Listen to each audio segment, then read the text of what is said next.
Hello student, कैसे हैं आप सब। आई होप कि आप लोग सब अच्छे होंगे और मदद से होंगे।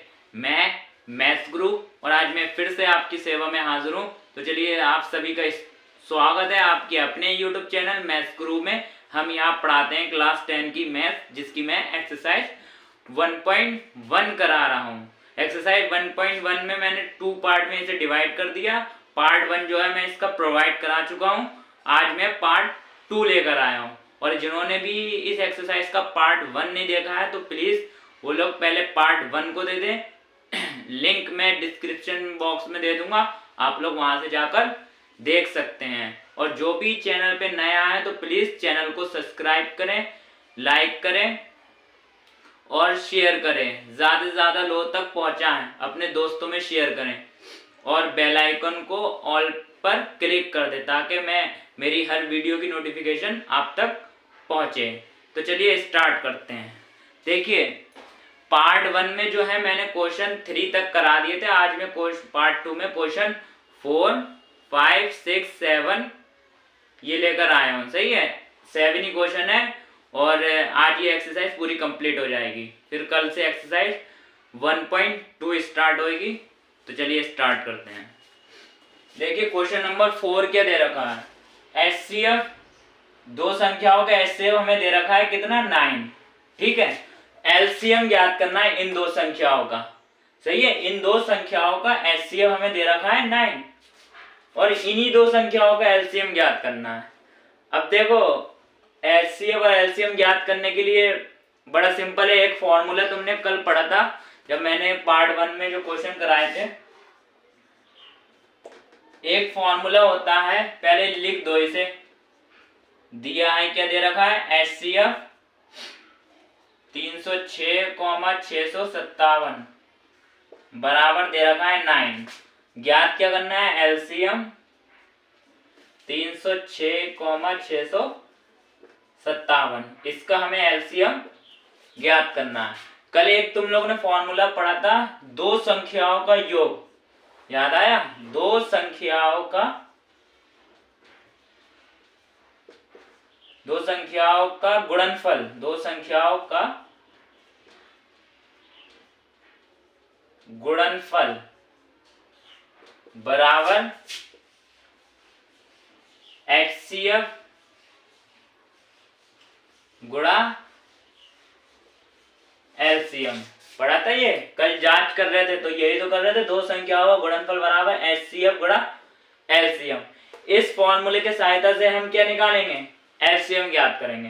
देखो, दो संख्याओं का गुणनफल, संख्याएं कौन सी हैं, इन्हीं दो संख्याओं का तो एलसीएम ज्ञात करना है। इन्हीं का एचसीएफ दे रखा है तो इन्हीं का गुणनफल करना पड़ेगा। सही है, तो गुणनफल कर दो इन संख्याओं का। क्या है, 306 गुणा 657 बराबर क्या था, एचसीएफ गुणा एलसीएम। एचसीएफ कितना दे रखा है, 9, तो एचसीएफ की जगह पे 9 लिख दो। एलसीएम निकालना है तो एलसीएम ऐसी। अब क्या करो, इसे पलट दो, मतलब ये साइड इधर कर दो, ये साइड उधर ले जाओ, तो क्या हो जाएगा, और करके लिख दो 9 गुणा एलसीएम बराबर 306 गुणा 657। अब ये 9 है क्योंकि हमें एलसीएम निकालना है, तो ये 9 जो है गुणा में, ये अपॉन में आ जाएगा इसके। तो एलसीएम बराबर 306 गुणा 657 बटे 9। अब 9 से काट दो, या तो इसे काट दो या इसे काट दो। 9 से देखते हैं कौन सा कट जाएगा, ये कट जाएगा। 9 तियां 27, सही है, कितने बचेंगे, 3, 36 हो जाएगा। 9 छक 36, या इसे काट दो, 9 सत्ते 63, 9 सत्ते 63, कितने बचेंगे, 2 बचेंगे। 9 तियां 27, इसे काट दो या इसे काट दो, एक ही बात है। चलो इसे काट दे रहे हैं, 9 एकम 9, 9 सत्ते 63, 65 में से 63 जाएगा, कितने बचेंगे, 2, 27 हो जाएगा। 9 तियां 27, तो ये आ गया 306 गुणा 73। अब इन दोनों की गुणा कर दो, 306 की गुणा 73 से करनी है, तो 3 छक 18 के 8 हासिल लगा 1 ऐसे आ जाएगा। 3 तियां 9, 7 छक 42 के 2, 7 छक 42 के 2 हासिल लगे 4, 4 ऐसी आ जाएगा, 7 तिया 21, सही है। 8 2 और 1 3, 9 और 4 13 के 3, हाथ से लगा 1, 1 और 1 2 और ये 2 ऐसे। तो इन दोनों की गुणा करें कितना आ जाएगा, इतना,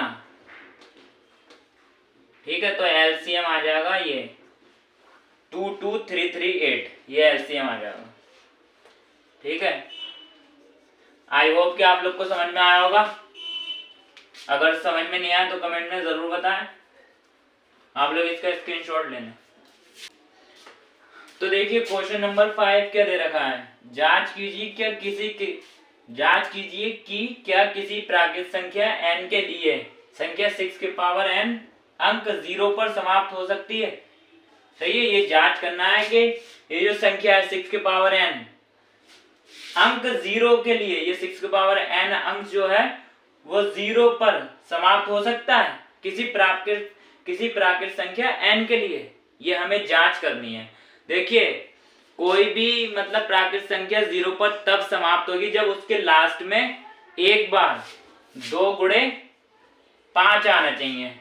देखो अगर तुम 2 गुणे 5 करोगे तो 2 पंजे 10, तो ये 0 पर समाप्त हो रही है, लास्ट में मतलब 0 आ रही है, इसका मतलब होता है कि 0 पर समाप्त होना। सही है, तो जो भी 0 वाली संख्या होंगी वही 0 पर समाप्त होंगी, बाकी उनके अलावा कोई सी संख्या 0 पर समाप्त ही नहीं होगी। क्यों? सही है, तो कोई भी प्राकृत संख्या 0 पर तभी समाप्त होगी जब उसके लास्ट में 2 × 5 आना चाहिए, कम से कम एक बार।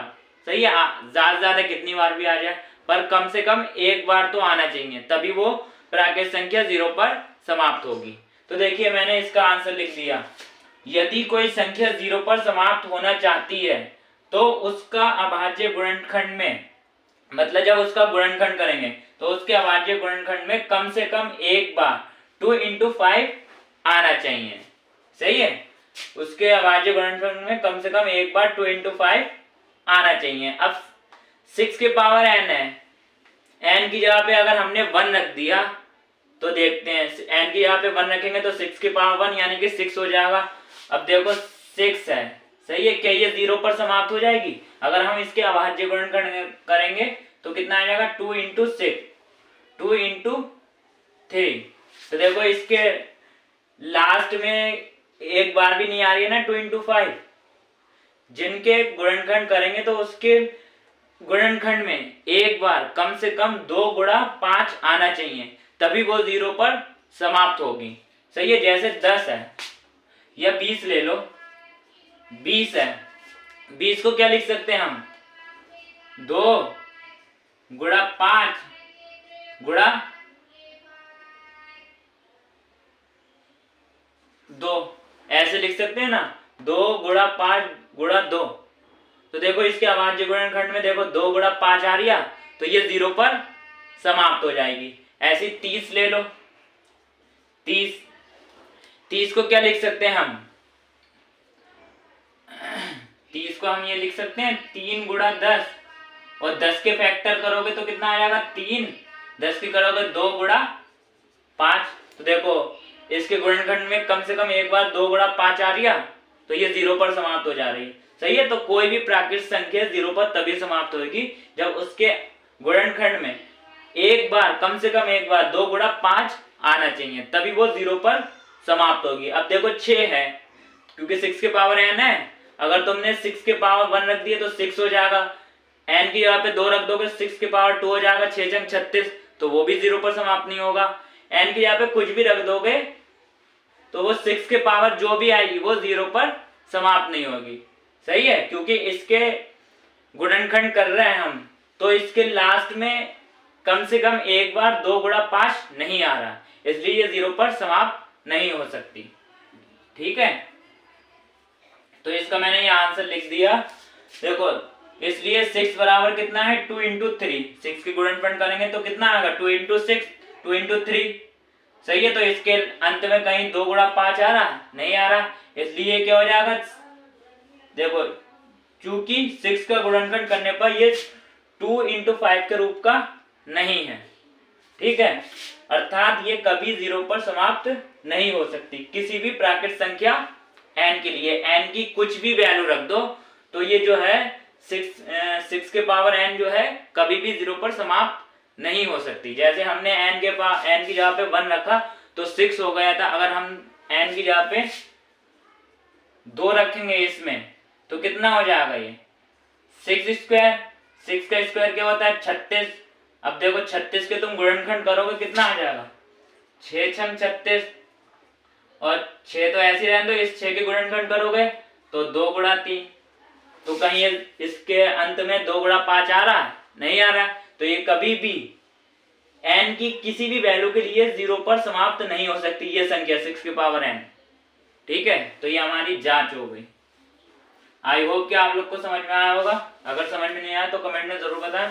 आप लोग इसका स्क्रीनशॉट लें। तो देखिए क्वेश्चन नंबर 6 क्या दे रखा है, व्याख्या कीजिए कि इतना और इतना भाज्य संख्याएं हैं। सही है, ये और ये दोनों जो हैं भाज्य संख्याएं हैं। क्यों है मतलब भाज्य संख्या है, मतलब है तो ये भाज्य संख्या है पर क्यों है ये हमें व्याख्या करनी है। तो देखिए भाज्य संख्या वो संख्या हो सकती हैं जिसके गुणनखंड करने पर कम से कम तीन संख्याएं आना चाहिए।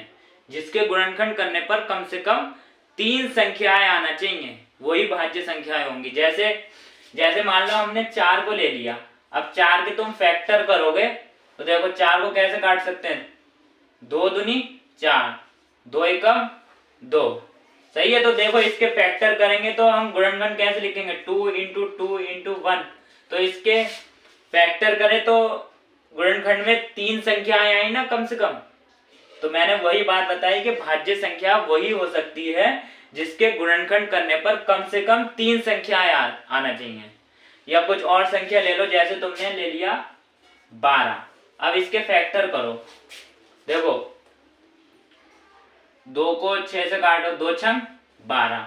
फिर हमने इसे काटा 2 तिया 6, फिर इसे काटा 3 एकम 3। तो तुम इसके गुणनखंड कैसे लिखोगे 2 इंटू 2 इंटू 3 इंटू 1, मतलब अभाज्य गुणनखंड ऐसे तो लिखेंगे। तो देखो मैंने क्या बताया, भाज्य संख्या वो हो सकती हैं जिनके फैक्टर करने पर कम से कम 3 अंक आना चाहिए। तो देखो इसमें 1 2 3 4, इसमें 4 अंक आना चाहिए। कम से कम 3 अंक आना चाहिए, ज्यादा ज्यादा कितने भी हो सकते हैं। ठीक है, कम से कम तो 3 आना चाहिए, तो वही भाज्य संख्या हो सकती है। ठीक है, अब जैसे 2 है, 2 के तुम गुणनखंड करोगे 2 एकम 2, तो इसके अभाज्य गुणनखंड क्या लिखोगे 2 गुणा 1। तो इसके गुणनखंड करने पे 3 संख्या आ रही कम से कम, नहीं आ रही। देखो 1 2 2 संख्या आ रही है, तो 2 जो है वो जो है भाज्य संख्या नहीं है। ठीक है, समझ गए। भाज्य संख्या वो हो सकती है जिसके फैक्टर करने पर कम से कम 3 संख्याएं आनी चाहिए।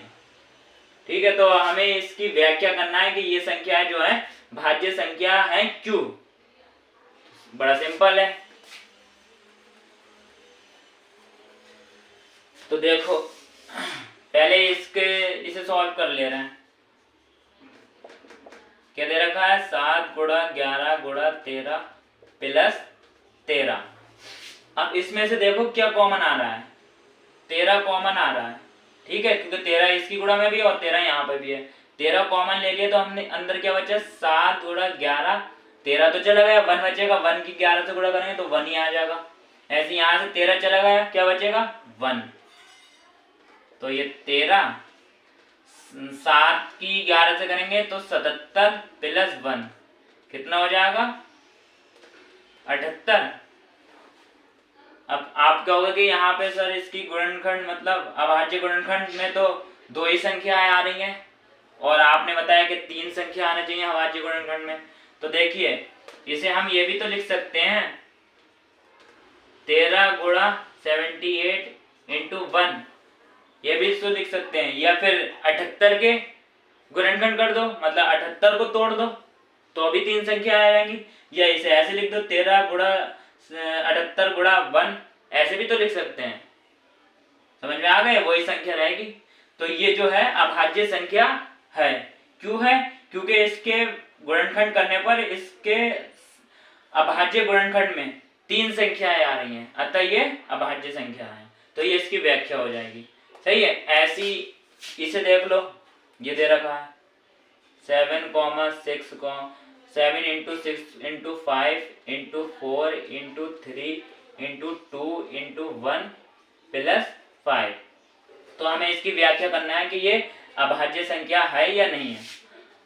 अब देखो 5 कॉमन ले लो, क्योंकि 5 देखो यहाँ पर भी आ रही है इतनी सबकी गुणा में, और 5 यहाँ पर भी है, तो 5 कॉमन ले लिया। अंदर क्या बचेगा 7 इंटू 6 इंटू 5 चला गया तो क्या बचेगा 1 इंटू 4 इंटू 3 इंटू 2 इंटू 1। ठीक है, और यहाँ से 5 चला गया तो क्या बचेगा 1। अब इन सब की गुणा कर दो। 7 छंग इधर से करो, 2 एकम 2, 2 3 6, 6 चौक 24, 24 हो गए। इनकी गुणा करिए, और 7 छंग 42, 42 की 1 से करेंगे तो 42 ही आ जाएगा। 24 और 42 की गुणा कर दो, 4 दूनी 8, 4 चौक 16, 2 दूनी 4, 2 चौक 8, तो 8 6 4 10 का 0, हाथ से लगा 1, 8 और 1 9 और 1 10। तो इन सब की गुणा करी कितना आ गया इतना 1008 प्लस 1, तो कितना हो जाएगा 1009। तुम कहोगे कि अरे ये जो है इसके अभाज्य गुणनखंड कर रहे हैं तो ये इसमें तो 2 अंक आ रहे हैं और आपने बताया 3 अंक आना चाहिए। तो देखो हम इसकी गुणा में 1 भी तो लिख सकते हैं। अगर इस पूरे की गुणा 1 से करेंगे तो ये यही तो संख्या रहेगी, तो हम 1 भी तो लिख सकते हैं। तो देखो 3 संख्या हो गई, 1 2 3। तो इससे हमारा सिद्ध हो रही है कि ये जो है भाज्य संख्या है। ठीक है, आई होप कि आप लोग को समझ में आया होगा। तो आप लोग इसका स्क्रीनशॉट लें। तो देखिए क्वेश्चन नंबर 7 क्या दे रखा है, किसी खेल के मैदान के चारों ओर एक वृत्ताकार पथ है। मतलब खेल का मैदान कैसा होता है, आयताकार या वर्गाकार। तो मान लो खेत का मैदान, ये खेल का मैदान है। सही है, किसी खेल के मैदान के चारों ओर एक वृत्ताकार पथ है और इसके चारों ओर क्या है, एक वृत्ताकार पथ है। ठीक है, दिख रही है, ये मैंने वृत्त बना दिया। सही है, इसके चारों ओर एक वृत्ताकार पथ है। इस मैदान का एक चक्कर लगाने में सोनिया को 18 मिनट लगते हैं। तो सोनिया को कितने लग रहे हैं भाई, सोनिया को चक्कर लगाने में कितने मिनट लग रहे हैं, 18 मिनट। ठीक है, और चक्कर लगाने में 18 मिनट लगते हैं, जबकि इसी मैदान का एक चक्कर लगाने में रवि को 12 मिनट लगते हैं। और रवि को कितने लग रहे हैं भाई, 12 मिनट इसी मैदान का चक्कर लगाने में। ठीक है, मान लीजिए कि वे दोनों एक ही स्थान पर और एक ही समय पर चलना प्रारंभ करके एक ही दिशा में चलते हैं। माना कि वो लोग जो हैं एक ही समय पर और एक ही स्थान से चलना प्रारंभ करते हैं। ठीक है, कितने समय बाद वे पुनः प्रारंभिक स्थान पर मिलेंगे। मान लो भाई उन्होंने यहाँ से चलना स्टार्ट करा, दोनों लोगों ने तो यहाँ से चलना स्टार्ट करा और एक ही समय पर स्टार्ट करा। तो ये हमें ज्ञात करना है कि वो लोग कितने समय पर इस स्थान पर मिलेंगे, मतलब पुनः एक ही स्थान पर मिलेंगे कितने टाइम बाद। तो इस ऐसे सवाल को करने के लिए क्या निकालते हैं, हम एलसीएम निकाल लेते हैं। और एलसीएम निकालने के लिए इसके फैक्टर करेंगे। तो देखो पहले इसके कर लेना 18 के फैक्टर। 18 के क्या होंगे, 2 नीम 18, फिर किससे कटेगा 3 से, 3 तिया 9, फिर 3 से 3 एकम 3। अब इसके कर लो 12 के, 2 छंग 12, फिर किससे कटेगा 3 से, 3 दूनी 6, फिर 2 एकम 2। तो एलसीएम ज्ञात करना है। एलसीएम ज्ञात करने के लिए पहले एचसीएफ ज्ञात करना पड़ेगा। एचसीएफ कैसे ज्ञात करते हैं, एचसीएफ में जो है जो कॉमन होता है उसे एक बार लिख देते हैं। जैसे 2 यहाँ आ गया, 2 यहाँ पर, तो उसे एक बार लिख देंगे। ऐसी देखो 3 यहाँ आ रही है और यहाँ आ रही है, तो उसे एक बार लिख देंगे। ऐसी 1 यहाँ आ रही है और यहाँ आ रही है, इसे एक बार लिख देंगे तो कितना हो जाएगा, 2 3 6, 6 कम 6, तो HCF आ गया इसका 6। ठीक है, और LCM निकाल लो। LCM में क्या होता है, जो ले चुके हैं उसे और जो बचा है उसे लिखना होता है। तो ले क्या चुके हैं, ये 2 × 3 × 1 और बचा क्या है 3 और क्या बचा 2। ठीक है, यही तो बचा। तो कितना आएगा, 2 3 6, 6 कम 6, 6 3 18, 18 दूनी 36, तो 36 मिनट लगेंगे। ठीक है, तो इस वीडियो में सिर्फ इतना ही, बाकी जो है मैं कल कराऊंगा। अगर वीडियो पसंद आए तो लाइक ज़रूर करें और ज़्यादा से ज़्यादा शेयर करें।